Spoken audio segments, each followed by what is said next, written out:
ఏంటబ్బా దోస పిండి తీసుకొచ్చాను అని అనుకుంటున్నారా? లేదండి, నేను ఇవాళ మీకు ఒక రెసిపీ చెప్పేద్దామని వచ్చాను. ఫస్ట్ ఇలా ప్లెయిన్ దోశ వేసుకుంటాం మనం యాజ్ యూజువల్గానే. కానీ మీరు లాస్ట్ వరకు చూస్తే ఈ వీడియోలో నేను ఒక రెసిపీ చెప్తానండి. ఆ పొడి దోశ మీద వేసుకొని తినండి, లేదంటే ఇడ్లీ మీదన్నా వేసుకొని తినండి, చాలా బాగుంటుంది. పొడి వేసేసి పైన కొంచెం గీ వేసేసుకోండి, చాలా బాగుంటుంది. శనగపప్పుల పొడి అంటారు, పుట్నాల పొడి అంటారు, పల్లీల పొడి అంటారు. మా సైడ్ అయితే శనగపప్పుల పొడి అంటారు. మరి మీ సైడ్ ఏమంటారో నాకు తెలియదండి. శనగపప్పులు బాగా వేపేసుకొని చల్లారే వరకు పక్కన పెట్టేసుకోండి.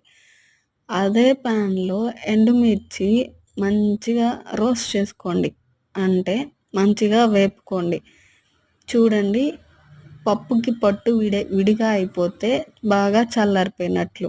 అట్లా కొన్ని పప్పులకి తీసేసుకోండి, అన్ని పప్పులకి తీసుకున్నా బాగుంటుంది. నేనైతే కొన్ని తీసాను.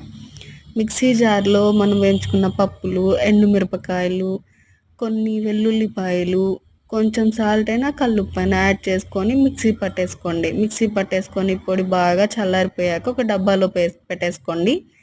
ఇడ్లీలోకి దోశలోకి పైన చల్లుకుంటే కూడా సూపర్ ఉంటుంది.